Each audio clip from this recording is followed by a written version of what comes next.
Bismillahirrahmanirrahim.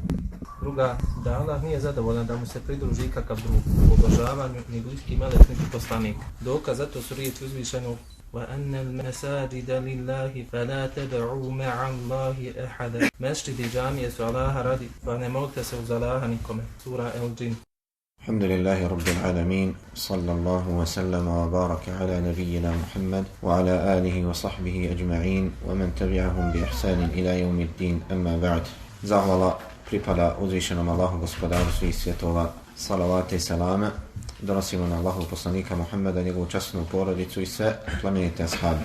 U prošlom predavanju započeli smo sa komentarom druge uvodne poslanice u ovom dijelu 3 osnovna temelja. A to je poslanica o 3 pitanja. Kaže autor rahimahullah da je svakom muslimanu i muslimanci obaveza naučiti 3 pitanja i raditi po njima. Prvo, da nas je Allah šta stvorio i obskrbio. I nije nas ostavio zaboravljene, prepuštene samim sebi, nego nam je poslao poslanika koji nam je došao od uzvišenog Allaha sa objavom, sa uputom, sa smjernicama, na koji način da obožavamo Allaha tebaraka wa ta'ala. Pa onaj ko se pokori poslaniku sallallahu alejhi ve sellem u vjeri, povjeruje u njega, slijedi ga, vjeruje da je on poslanik od Allaha koji je došao da opomene i da obraduje one koji ga slijede velikom nagradom kod uzvišenog Allaha, on će ući u džennet. A onaj ko odbije pokornost poslaniku sallallahu alejhi ve sellem, ne vjeruje u njega, ne želi ga slijediti, ne želi ići njegovim putem, on će ući u vatru. Drugo pitanje, kaže šejh rahimahullah, autor šejh Muhammed ibn Abdul Wahhab, أن الله لا يرضى أن يشرك معه أحد في عبادته. Da Allah nije zadovoljan da mu se pridruži ikakav drug, da mu se učini širk u ibadetu. Ni bliski melek, niti poslati poslanik. A dokaz za to su riječi uzvišenog Allaha وَأَنَّ الْمَسَاجِدَ لِلَّهِ فَلَا تَدْعُوا مَعَ اللَّهِ أَحَدًا. Zaista su mesđidi Allaha radi, pripadaju Allahu, pa se ne molite uz Allaha nikome. To jest, ne molite druge mimo Allaha. Ne upućujte dove drugima mimo Allaha subhanahu wa ta'ala. Kaže šejh rahimahullah أَنَّ اللَّهَ لَا يَرْضَى. Da Allah nije zadovoljan, Allah ne voli, nije mu drago an yushraka ma'ah, da mu se učini širk. Allahu nije drago, nije zadovoljan s time da mu se učini širk. A širk u arapskom jeziku znači nešto što je podijeljeno između više osoba ili više stvari. Zajednička stvar koja je podijeljena između nečega. I zato se kada dvojica uđu u biznis, u trgovinu, kaže se za njih šuraka, ortaci. Zajedno su ušli u posao. Zajedno dijele zaradu. Zajedno dijele gubitak. Za njih se kaže da su šuraka u arapskom jeziku. I taj isti izraz se koristi ovdje kada je u pitanju ovaj veliki, najveći grijeh, a to je širk. Da Allah subhanahu wa ta'ala ne prihvata, nije zadovoljan, ne dozvoljava da u ibadetu, koji je samo Allahovo pravo, isključivo Allahovo pravo, da uzmeš ikoga drugog mimo Allaha, da mu pripišeš druga. Kao da dođeš sa nekim drugim i digneš ga na stepen uzvišenog Allaha. Poistovjetiš ga sa uzvišenim Allahom. Dadneš mu nešto što je pravo samo Allaha. Zato hadith i kuciju, kojeg je zabilježio imam Muslim, od Ebu Hurere radijallahu anhu, prenosi da je poslanik sallallahu alejhi ve sellem rekao, koji prenosi da je uzvišeni Allah rekao: Ana aghna shuraka'i 'ani shirk. Ja sam najneovisniji od svih za ortaku, za suparnikom. Faman 'amila 'amalan ashraka ma'i fihi ghayri taraktuhu wa shirk. Kaže, pa onaj ko učini djelo u kojem pripiše mi nekog drugog ili nekoga digne na moj stepen, u tom djelu nešto od tog djela pripiše nekom drugom mimo Allaha. Uz mene dio tog ibadeta usmjeri nekom drugom. Dakle, ovdje je samo riječ o dijelu ibadeta. Šta onda reći za ono koji u potpunosti ibadet usmjeri nekom drugom mimo Allaha? Kaže, taraktuhu wa shirke. Ja ostavim i njega, ostavit ću i njega i njegov širk. Ostavit ću i njega i tog koga meni pripisuje i diže ga ravnim i diže ga na moj stepen. Ili ostavit ću i njega i njegov širk, njegovo djelo koji mi je učinio širk. Allahu pripada najbolji primjer, ali čovjek ako radi sa nekim u našim dunjalučkim poslovima, uđe u partnerstvo sa nekim, partneri u poslu, ortaci, i dogovore se da će dijeliti popola zaradu. I onda jedan od njih dvojice nađe nekog drugog dok rade i sa njim dijeli zaradu. Ili mu dijeli dio zarade koji pripada ovom vam. Zarade 100.000 maraka, Dogovor je da dijele popola, 50.000, 50.000. I on uzme 80.000, podijeli sa nekim drugim, a ovom dadne samo 20.000. Kakva bi bila reakcija njegovog partnera? Smatrao bi to najvećim prekršajem, najvećim zulumom. Zbog čega? Zato što je pronevjerio emanet. Dao mu je obećanje, čvrstu riječ, povjerenje da sve ono što zarade dijele, da ga neće prevariti. I on prevari ga. Takav je slučaj, draga braćo, sa širkom. Allah tebareke ve taala ima ugovor sa svojim robom da mu neće rob činiti širk. Da mu neće činiti širk. To je ugovor između njega i Allaha. I rob onda dio tog ibadeta koji pripada samo Allahu ode i usmjeri nekom drugom. I onda se Allah rasrdi na njega zbog. Šta očekuješ od tog drugog da ti Allah subhanahu wa ta'ala ne može dati? Je li to drugo božanstvo koga si ti digao na stepen božanstva? Je li ti on može nešto više dati od uzvišenog Allaha? Je li ti može brže udovoljiti? Je li Allahu trebaju posrednici pa se preko njega moraš obraćati? Zbog čega činiš nešto od ibadeta nekom drugom mimo Allaha? To je najveća nepravda, najveći prekršaj. Pronevjera emanet. Allah te stvorio, dao ti život, dao ti vid, sluh, počinio ti sve na ovom dunjalu i olakšao. Samo od tebe traži da njemu činiš ibadet i ne činiš mu širk. I ti onda učiniš Allahu širk. Zato kaže Allah subhanahu wa ta'ala: inna širke la zulmun azim. Zaista je širk veliki, ogroman zulum. Šta je zulum? Nepravda. Definicija nepravde je da staviš stvar na pogrešno mjesto. Da staviš stvar na pogrešno mjesto. Ovdje je stavljanje ibadeta koji je Allahovo pravo, hak, na pogrešno mjesto zulum. Kao da uzmeš nečiji metak i staviš ga u ruku nekog drugog kome ne pripada. Činio si nepravdu. Nepravda. Dao si mu ono što mu ne pripada ili uzeo si od onoga ono što mu pripada. To je zulum. Tako isto hak uzvišenog Allaha, pravo, obaveza nas prema njemu i njegovo pravo kod nas jeste da mu činimo ibadet. I kada usmjerimo dio tog ibadeta, ibadet u potpunosti ili najmanji dio ibadeta, usmjerimo nekom drugom mimo Allaha, upali smo ovaj zulum, nepravdu. Prema Allahu subhanahu wa ta'ala. Allahu činimo nepravdu. I zato je širk najveća nepravda. Kaže subhanahu wa ta'ala: alladina amanu wa lam yalbisu imanahum bi zulm ulaika lahumul amnu wa hum muhtadun. Oni koji vjeruju i svoje vjerovanje ne pomiješaju sa zulumom, sa nepravdom. Njima pripada sigurnost i oni su na pravom putu. Sigurnost od Allahove kazne na ahiretu i oni su od upućenih na pravom putu. Kada je objavljen ovaj ajet, ashabi su se začudili. O Allahov poslaniče, pitaju: ko to od nas nije prema sebi učinio nepravdu? Ili ima ikog da nije prema sebi učinio nepravdu? Jer svaki grijeh je nepravda prema samom sebi. Kaže: nije to što vi mislite. Zar niste čuli riječi mudrog Lukmana kada savjetuje svoga sina: ja bunaj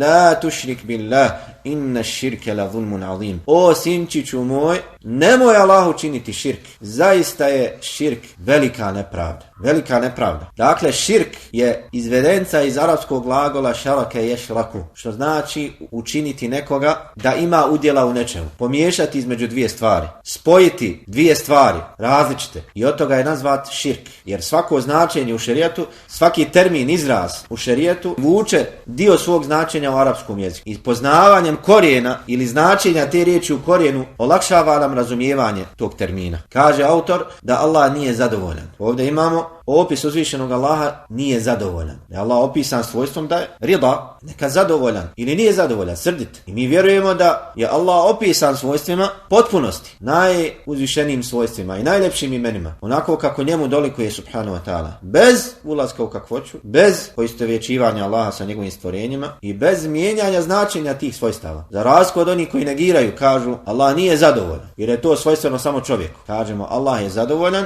i srdit, zadovoljan sa onim što on voli subhanahu wa ta'ala i sa onim robovima sa kojima on želi da bude zadovoljan, isto tako je srdit na one robove na koje želi da bude srdit. Allah nikom ne čini nepravdu. Na koji način? Onako kako dolikuje uzvišenom Allah. Ne ulazimo u kakvoću toga. Ne poistovjećujemo, ne poredimo Allaha sa njegovim stvorenjima, nego vjerujemo onako kako je preneseno. I na ovo svojstvo Allahovog zadovoljstva upućuju mnogi ajeti Kur'ani Kerimu i hadithi u poslanikovom sunnetu sallallahu alejhi ve sellem. Da Allah nije zadovoljan an yushraka ma'ahu, da se učini širk sa njim, to jest da mu se pridruži ikakav drug ili da se neko digne na njegov stepen. Kaže ahad, bilo ko, ma o kome se radilo, ma o kome bila riječ. Kaže u ibadetu, Allah nije zadovoljan da mu se učini širk, da ikog od njegovih stvorenja digneš na njegov stepen ili mu nešto od onoga što je Allahovo pravo pripišeš. što ne dolikuje osim uzvišenom Allahu. Kaže u ibadetu.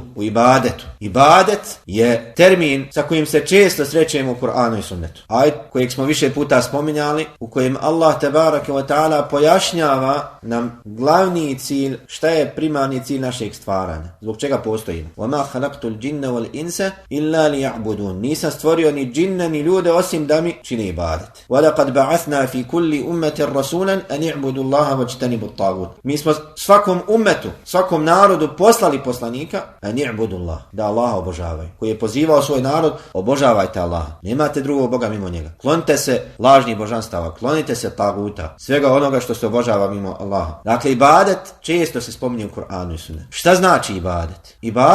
Ibadet je u arapskom jeziku nešto što je prilagođeno, nešto što je ponizno, što je olakšano. I zato se kaže za put koji je utaban, tariqun mu'abbad. Kaže put utaban. To jest, ljudi su ga utabali svojim nogama i postao je prohodan. Nešto što je, dakle, poniženo. I zato se za onoga koje je u vlasništvu nekog drugog, koji ima svog vlasnika, prijašnje vrijeme za vrijeme robovlasništva, kaže se rob, u arapskom jeziku abd. To jest, on je njegov sluga, ponizan pred njim, sve što mu ovaj naredi mora ga slušati, mora mu se pokoravati, mora ga izmetiti u svemu. Zato se kaže za njega abd. U šerijatskom značenju, dio tog značenja prenosimo iz arapskog jezika, ali u šerijatskom značenju ibadet ima drugo značenje, potpunije značenje, uzvišenije značenje. Iako, kao što smo rekli, nosi dio tog značenja. Ibadet upućuje na potpunu predanost, poniznost i veličanje uzvišenog Allaha u činjenju dobrih djela. Dakle, predanost u potpunosti, da se predaš i da budeš ponizan, ne da se oholiš, nego budeš ponizan uz ljubav,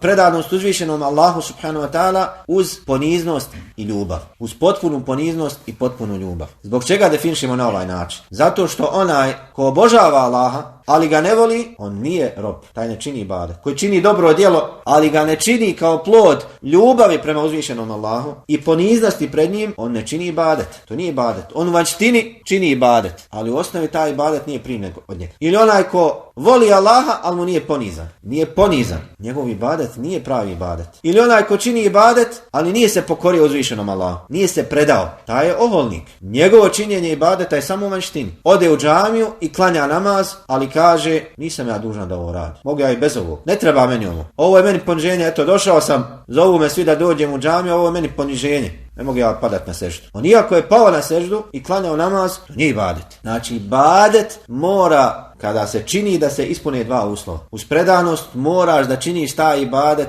uz potpunu ljubav prema uzvišenom Allahu i potpunu poniznost. Da se poniziš pred Allahom, kao što se rob ponizi pred svojim gospodarom, pred svojim vlasnikom. Šta znači da se poniziš? Znači da vjeruješ da sve ono što ti Allah naredi, da je u tome hajr za tebe. Da vjeruješ da je tvoj ponos u poniznosti prema Allahu. Kad se poniziš pred uzvišenim Allahom, da te Allah uzdiže. Voliš Allaha subhanahu wa ta'ala cijelim srcem. Samo onako kako dolikuje njemu. To je ljubav koja je ibadet. Samo Allaha voliš na taj način. Voliš ga zbog njegovog bića. Svako drugi mimo Allaha se voli zbog svojstava koja su pri njemu. Samo se Allah voli zbog bića. To je ljubav koja je ibadet. Koju nije dozvoljeno usmjeriti prema ikome drugom mimo Allaha.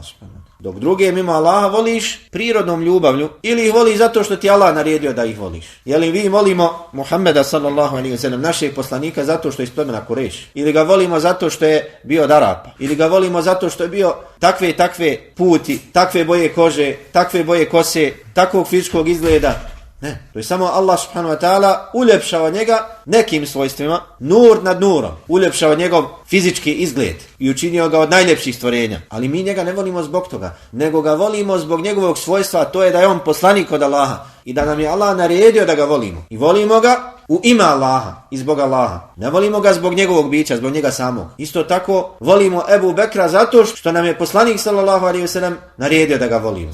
I zato što znamo da ono što nam je naredio poslanik sallallahu alejhi ve sellem je Allahovo zadovoljstvo. Volimo ga zato što je ashab. Voliš majku svoju zato što ti je majka, zato što te je rodila. Voliš oca zato što ti je otac. Voliš suprugu zato što ti je supruga. Voliš sina zato što je sin. Da je ta majka koju voliš, neka druga žena ili ta majka ista koja je tvoja majka, da ti nije majka, možda i ne bi volio. Da je majka nekog drugog, ista ta žena, ne voliš je zbog njenog izgleda, zbog njenog imena, nego zbog njene osobine, njenog svojstva. Dok uzvišeni Allah subhanahu wa ta'ala voli se zbog njegovog bića. A što se tiče definicije ibadeta, kada je u pitanju pravno značenje, šerijatsko značenje, to jest ibadet u praksi, kako prepoznati od adeta, kako napraviti razliku između ibadeta i ono što nije ibadet, jedna od najboljih definicija je definicija koju je dao šejhul Islam ibn Taymije rahimahullah. Kada je definisao ibadet da je to ismun džami'un li kulli ma yuhibbuhu Allahu wa yardah min al-aqwali wal a'mal al-zahirati wal batin. Da je ibadet sveobuhvatni termin za sve ono što Allah voli i sa čime je zadovoljan. Od riječi i dijela javnih i tajnih. Poput namaza. Allah ga voli, sa njim je zadovoljan. Naredio nam da klanjamo namaz. Poput bogobojaznosti. Namaz je javni ibadet, vanjski. U vanjštini ga činimo. Bogobojaznost je u srcu, u osnovi, ali manifestuje se na udovima, u praksi. Poput ljubavi prema Allahu. To je ibadet. Allah nam je naredio da ga volimo. I Allah je zadovoljan sa tim. I to je ibadet. Ljubav prema Allahu je ibadet. Ali tajni ibadet. Niko od nas ne zna koliko drugi voli Allaha i da li ga voli. To je ono što samo Allah zna. Ono što samo Allah vidi. Sve ono što Allah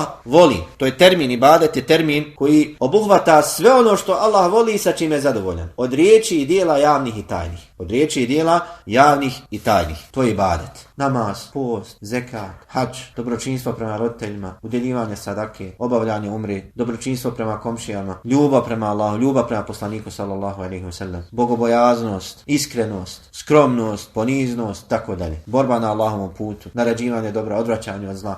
Savjet, nasihat, zikr, učenje Kur'ana, to je ibadet. Ako čovjek nešto od toga usmjeri nekom drugom mimo Allaha, počinio je širk u ibadetu, što je najveći grijeh. Namaz obaviš nekom drugom mimo Allaha. Hadž odeš i obaviš u ime nekog drugog mimo Allaha. Postiš nekom drugom. Klanjaš se, seždu učiniš nekom drugom. Digneš ruke i uputiš dovu nekom drugom ima Allah. To je širk u ibadetu. Širk u ibadetu. Kaže, la melekun muqarrabun wala nabiyyun mursal. Allah nije zadovoljan da mu se učini širk u ibadetu, da nekog Allahu pripišeš kao sudruga. Digneš ga na isti stepen kao Allah. La melekun muqarrab. Ni bliski melek, niti poslati poslanik. To su inače najbliža stvorenja uzvišenom Allahu. Melek, poput meleka Džibrila, Mikaila, Israfila. Odabrani meleci, koji su najbliža stvorenja uzvišenom Allahu. Kao i poslanici od ljudi. Melek je poslanik od meleka, a poslanik, Rasul, je poslanik od ljudi. Allah nije zadovoljan da meleka, poput meleka Džibrila,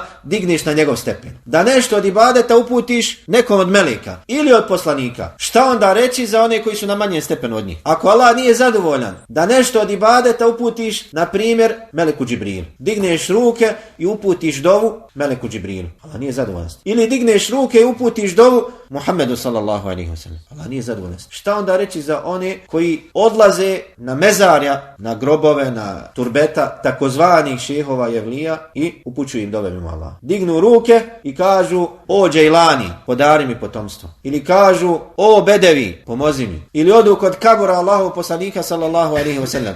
Kažu, o Allahov poslaniče, čini za nas šefaat. A šefaat je samo Allahovo pravo. Kul lillahi šefaatu džemija. Reci Allahu pripada sav šefaat za uzimanje. Nikom drugom. Jer ne može šefaat činiti za uzimanje kod Allaha osim onaj kome Allah dopusti da čini šefaat. Onaj sa čijim djelima i riječima je zadovoljan Allah i Allah mu dopusti da čini šefaat. Jer šta je u osnovi šefaat? Šefaat je Allahova počast onome koji čini šefaat. Kada Allah želi nekoga da počasti od svojih robova i da ga uzdigne iznad drugih i da mu ukaže posebno mjesto, dozvoli mu da čini šefaat za druge. Za koga čini šefaat? Za one za koga mu Allah dozvoli da čini šefaat. U osnovi to se vraća sve na Allaha. Allahu pripada sav šefaat. Ne može poslanik sallallahu alejhi ve sellem zauzeti se ni za jednog čovjeka iz njegovog umeta osim ako Allah bude zadovoljan sa tim, sa njegovim djelima. Znači da blagodat toga se vraća Allahu subhanahu wa ta'ala. A onaj ko čini šefaat je samo Allah ga učinio sebebom da bi mu kazao počast pred drugim stvorenjima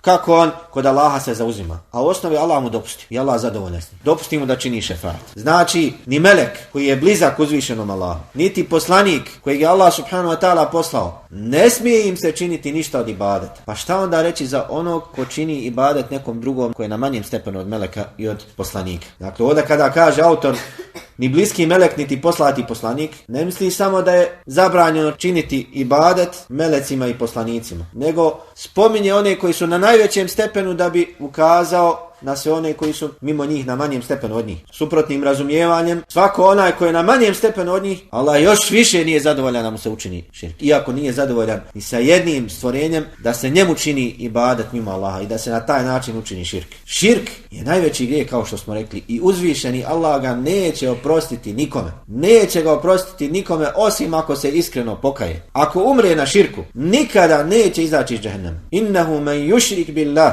faqad harrama Allahu alayhi al-janna wa ma'wahu an-nar wa ma lil-zalimin min ansar. Onaj ko učini širk Allahu, Allah mu je oharamio džennet. Haramom učinio džennet. Nema šanse da uđe u džennet. Kada bi se sakupili svi ljudi na dunjalku i sva stvorenja, i meleci i poslanici činili za njega šefaat, a ne bi za takvog činili šefaat nikada, ne bi ga Allah uveo u džennet ako umre na širk. I njegovo prebivalište će biti vatra. Wa ma lil-zalimin min ansar. A zalimima, zulumčarima, nepravednicima, a to su oni koji čine širk, nećeš naći nikoga ko će im moći pomoći. Nema im pomagača, nema za njih pomoći, nema im spas ako umru na širk. Inna Allaha la yaghfiru an yushraka bih. Allah neće oprostiti da mu se učini širk. Wa yaghfiru ma duna zalika liman yasha. A oprostit će mimo širka, ono što je na manjem stepenu širka, grijeh mimo širka, onome kome on hoće. Što znači da onaj ko umre na širku bit će vječno u džehennemu. Vječno. Nikada neće izaći iz džehennema. I to je pravda prema njemu. Jer ima onih koji kažu, zar Allah nije milostiv? Kako to da je Allah najmilostiviji od svih milostivih, da njegova je milost obuhvatila i nebesa i zemlju i na kraju kazni nekog zbog jedne sežde koju učinio nekom drugom mimo njega, kazni ga da vječno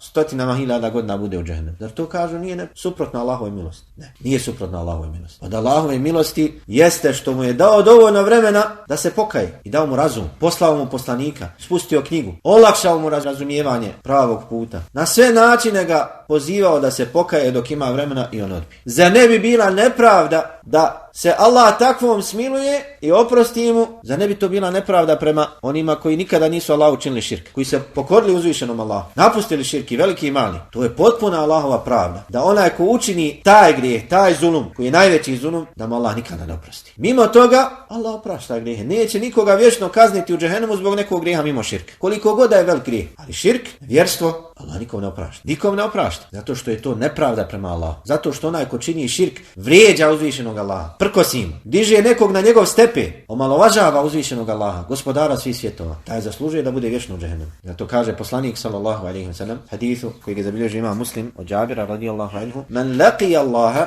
yushriku bihi shay'an dakhala an-nar. Man laqiya Allaha la yushriku bihi shay'an dakhala al-jannah." Onaj ko se sretne sa uzvišenim Allahom sudnjem danu, nije mu činio širka nimalo, ući će u džennet. Wa man laqiyahu yushriku bihi dakhala an-nar. Onaj ko sretne uzvišenog Allaha, činio mu je širk, ući će u vatru. Bilo kakav širk. Zar to nije pravedno od uzvišenog Allaha? Hadithu kod imama Muslima također od Ebu Dharra radijallahu anhu, hadithu kudsiju, kaže uzvišeni Allah: "Innaka law ataytani bi qurabil ardi khati'ah thumma la tushriku bi shay'an la ataytuka bi qurabiha maghfirah." Kada bi mi došao, robe, sa grijesima poput zemlje, ne čineći mi širka, ja bi ti došao sa isto toliko oprosta. Došao bi ti sa isto toliko oprosta. Pogledajte koliko je Allah milostiv prema onima koji mu ne čine širka. Nemoj mi činiti širka nimalo. To je crvena linija koju ne smiješ prijeći. Tu ne prilazi. Ostali grijesi su opasni. Čovjek je izložen Allahovoj prijetnji, kazni, ali širk, crvena linija. Ni pošto razmišljati o tome, ni prilaziti ni sa jedne strane. A širk, islamski učenjaci podijelili su na dvije vrste. Imamo veliki širk i mali širk. Veliki širk i mali širk. Veliki širk je da nešto od onoga što je svojstveno uzvišenom Allahu subhanahu wa ta'ala, u njegovoj božanstvenosti, u njegovom gospodarstvu, u njegovim uzvišenim svojstvima ili lijepim imenima, usmjeriš nekom drugom mimo njemu. Nešto što je svojstveno samo njemu, što je njegovo pravo, u njegovom gospodarstvu, u njegovoj božanstvenosti, i ibadetu, i u lijepim imenima i uzvišenim svojstvima, da usmjeriš nekom drugom mimo Allaha. Pomenuli smo nekoliko primjera. To je definicija velikog širka. Dok mali širk je ono što je došlo u hadithima Allahov poslanika sallallahu alejhi ve sellem od dijela koja su opisana kao širk, ali nisu na stepenu velikog širka. To su, kao što neki učenjaci definišu, dijela koja onaj ko čini ne cilja stvarno značenje toga, ali u vanštini upućuju na širk. Poput zaklinjanja nečim drugim ili nekim drugim mimo Allaha. U osnovi onaj ko se zakune nečim drugim mimo Allaha, šta je on uradio? Digao je tog tu osobu, tu ličnost, taj predmet, nije bitno sa čime se zaklinje, na stepen nečega što se veliča. Jer u osnovi ljudi kada se zaklinju, u zakletvi spominju ono što je na najvećem stepenu kod njih. Ne spominju u zakletvi ono što je bezvrijedno, nego kada spomene ga u zakletvi, onaj kome se zaklinje, povjerovat će mu. Kaže, tako mi moje majke, zna da mu je majka na posebnom stepenu, ne igra se s tim. Tako mi mog oca, tako mi toga, tako mi to. Spominje ono što je na posebnom mjestu kod njega. Pa tako onako učini zakletvu sa nečim drugim mimo Allaha ili nekim drugim mimo Allaha, kao da je digao tu osobu, tu ličnost sa kojom se zakleo na stepen uzvišenog Allaha. Znači da imaš nekog koji je na većem stepenu od Allaha, pa se njime zaklinješ. Zašto se nisi zakleo Allaha? Jer je Allah onaj koji je kod tebe na najvećem stepenu. Pa kažu učenjaci, to je mali širk. Zbog čega? Zato što onaj ko se zaklinje, on nije istinski ciljao da digne tog sa kime se zakleo mimo Allaha na stepen Allaha. Ali to se podrazumijeva i zato je zabranjeno. Podrazumijeva se iz njegovog govora, ali nije učinio ibadet tome, niti je pripisao nešto od onoga što je svojstveno uzvišenom Allahu. Ili onaj ko nosa hamajliju. Zbog čega je nosa? Radi bereketa. Kažemo, bereket je od uzvišenog Allaha. Ne daje bereket ni bakar, ni zlato, ni srebro. Ne daje bereket zemlja, nego Allah je taj koji daje bereket. I ono što je Allah učinio da je beričetli, ono je beričetli. I on uzme hamajliju nosa, misli da je Allah dao u njoj bereketa, pa da ga ona čuva po Allahovoj dozvoli ili naredbi. Kažemo, ne, ti si nešto što je svojstveno Allahu pripisao nekom drugom. Iako tu u osnovi ti nisi svjestan šta radiš u potpunosti. Nisi pripisao u potpunosti bereket toj hamajli ili talismanu. Ali ako kažeš ili vjeruješ da te ta hamajlija čuva neovisno od Allaha, da te ona sama po sebi čuva, da je to veliki širk. To je širk u rububijetu. Vjeruješ da te hamajlija čuva mimo Allaha, ne. Ali ako vjeruješ da te hamajlija Allahovom dozvolom, da je Allah učinio tu hamajliju talisman sebebom da te Allah čuva preko toga, onda je mali širk. Jer si učinio sebebom ono što Allah nije učinio sebebom. Dakle, to je primjer malog širka. I mali širk učenjaci dijele također na dvije vrste. Imamo javni, otvoreni mali širk i skriveni mali širk. Vidljivi mali širk i skriveni mali širk. Vidljivi mali širk je ovog što smo spomenuli. Da se zakuneš nečim drugim mimo Allah. Da nosaš hamajliju. Da kažeš šta ti Allah želi. Pa spojiš zajedno Allaha sa nekim drugim mimo njega. To je širk vidljivi. A imamo skriveni mali širk. I on se također dijeli na dvije vrste. Rijaluk, da činiš dobra djela koja se u osnovi čine zbog Allaha, u ime Allaha. I činiš ih u ime Allaha, ali ih uljepšavaš zbog pogleda drugih. To je ar-rija. I druga vrsta as-suma, da činiš dobra djela da bi neko o tebi lijepo govorio, da bi se čulo za tebe. Da bi se čulo za tebe. Činiš dobra djela u ime Allaha, ali ti dođe šetan dok činiš to dobro djelo da se pretvaraš, uljepšavaš namaz zato što te neko gleda. Produžiš seždu da bi rekao što je ovaj dobar bogobojazan. Vidi koliko je odužio seždu. Odeš na hadž da bi te ljudi zvali hadžijom. Naučiš Kur'an da bi te zvali hafizom. Da bi se uzdizao među ljudima sa nekim titulama ili nekim epitetima. Bogobojazan, pobožnjak, onaj koji udjeljuje imetak u poznatom hadithu. Trojica sa kojima će se potpaliti džehennemska vatra, učenjak, učač Kur'ana koji je učio Kur'an da bi se reklo za njega da je učač, da je hafiz. I muđahid koji je vodio džihad na Allahovom putu i preselio kao šehid, da bi se reklo za njega da je šehid. I onaj koji je bio darežljiv, udjeljivao imetak, nije ostavio ni jedan hajrata da u njemu nije učestvovao, da bi se reklo da je darežljiv. Prva trojica sa kojima će se potpaliti džehennemska vatra, kao što je došlo u hadithu Buharije kod imama Muslima. Neće vječno biti u džehennemu, ali će se džehennemska vatra sa njima potpaliti. Rijalk ili suma. Suma je da činiš dobra djela i onda pričaš drugima da bi se pročulo kako si ti učinio dobro djelo. Udjeliš sadaku i onda pričaš, sinoć sa 1000 maraka udjelio. Od srca sam dao, nisam se pokajao. Odvojio sam od svog zalogaja. Vjerujem da će mi Allah to nadoknati jer sam bio iskren u tome. I tako dalje, i tako dalje. Priča, sinoć sam klanjao noćni namaz, 3 džuza sam Kur'ana proučio. Niko te nije vidio, ti si sam bio, sam u sebi. Ali kad si osvanuo ispričao svima šta si radio. Šetan se poigrava sa ljudima. Drugo je ako se nešto pročuje od čovjeka, on nije ciljao da se pročuje. Poslanik sallallahu alejhi ve sellem također hadithu kod imama Muslima upitanje, čovjek radi dobra djela u ime Allaha, pa se pročuje za njega, hvale ga ljudi. Kaže to je prije vremena radosna vijest za mu'mina, da ga ljudi spominju po dobru. Nije ciljao to, pročulo se, nije njegov nijet bio da se pročuje, pročulo se, govore o njemu da je dobro, njemu to nije drago, ali kaže radosna vijest za mu'mina. Prije vremena, dakle, prije nego što te Allah obraduje nagradom na ahiretu, dadne ti da ljudi lijepo govore o tebi na dunjalu. To nije pravilo. Čak, kako spominju neki islamski učenjaci, šetan toliko se igra sa ljudima da nekada navede čovjeka da sakrije dobro djelo zato što zna da onaj ko sakrije Allah će da se otkrije. Ste razumijeli? Ima ljudi koji čine dobra djela javno i hvale se sa svojim, falšu se sa svojim dobrim djelima. I on bježeći od toga kaže ja neću nikom govoriti. Onaj ko iskren, ko sakriva u ime Allaha, Allah će da se to vidi. Znači njemu je osnovi šta cilj? Da se to vidi. Čini dobra djela i skriva ih zato što je čuo da Allah onome ko je iskren, ko skriva dobra djela, da ih Allah otkrije. I onda on ispadne iskren, sakrivao dobra djela, nije on falsuo se javno, pričao o tome, nego on to sakrivao pa se pročuje nekako, žena ispriča komšinici, a komšinica objavi na Facebooku i njega šetan zavara da je iskren. Radio to sve u ime Allaha, a nije tako. Zato ova dva djela, rijaluk, rija i suma, da čovjek uljepšava svoja djela, dobra djela, da bi ga drugi vidjeli ili da bi drugi o njemu lijepo pričali, da bi se čulo o njemu, su dva djela koji se poslanik sallallahu alejhi ve sellem najviše bojao za njegove ashabe. Jedne prilike, kako je došlo kod imama Ibn Mađe u Sunenu, hadisu kojeg neki učenjaci kažu da je dobrog lanca prenoslaca, Allahov poslanik sallallahu alejhi ve sellem izašao je među svoje ashabe dok su raspravljali, pričali o Dejjalu. Znate svi ko je Dejjal. Pričali o Dejjalu. Pa ih pita poslanik sallallahu alejhi ve sellem, o čemu raspravljate? Kažu o Dejjalu. Kaže, ja se ne bojim za vas Dejjala. Želite li da vas obavijestim čega se po vas bojim više od Dejjala? Kažu, želimo Allahov poslaniče. Kaže, skrivenog širka. Čovjek ustane i klanja namaz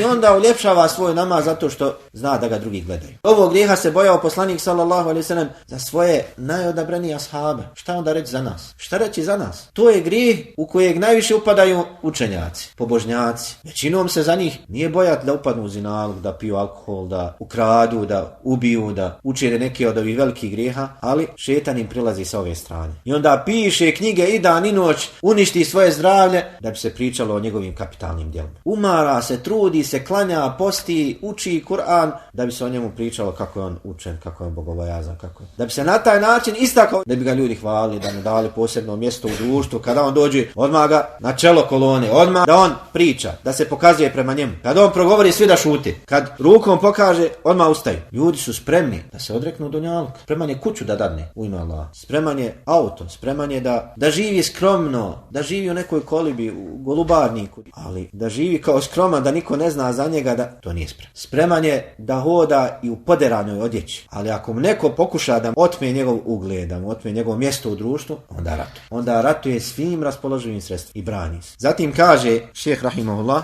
وَالدَّلِيلُ قَوْلُهُ تَعَالَى, a dokaz za ovo što je prethodilo su riječi uzvišenog Allaha. وَأَنَّ الْمَسَاجِدَ لِلَّهِ فَلَا تَدْعُوا مَعَ اللَّهِ أَحَدًا. Mesđidi su Allaha radi. فَلَا تَدْعُوا مَعَ اللَّهِ أَحَدًا. Pa nemojte upućivati dove uz Allaha nekom drugom. Ovaj ajet je objavljen u suri Al-Džin, koju je Allah subhanahu wa ta'ala započeo riječima قُلْ أُوحِيَ إِلَيَّ أَنَّهُ استمع نفر من الجن فقالوا إنا سمعنا قرآنا عجبا. Reci, objavljeno mi je da je skupina džina slušali Kur'an i rekli, čuli smo Kur'an koji čuđenje izaziva. I onda u nizu ajeta koji govore šta su džini rekli i šta je Allah njima naredio, to je šta je Allah poslaniku sallallahu alejhi ve sellem naredio da prenese džinima, kaže wa annal masajide, to jest objavljeno mi je, pored svih ovih stvari koje su prethodile u suri Al-Džin, objavljeno mi je to, da ne smijemo to, da među nama ima takvi, da ima kaže wa annal masajide lillah, objavljeno mi je da su mesđidi Allaha radi, to jest da pripadaju Allahu. Pa nemojte upućivati dovu uz Allaha i kome drugom. Fala tad'u ma'a Allahi ahada.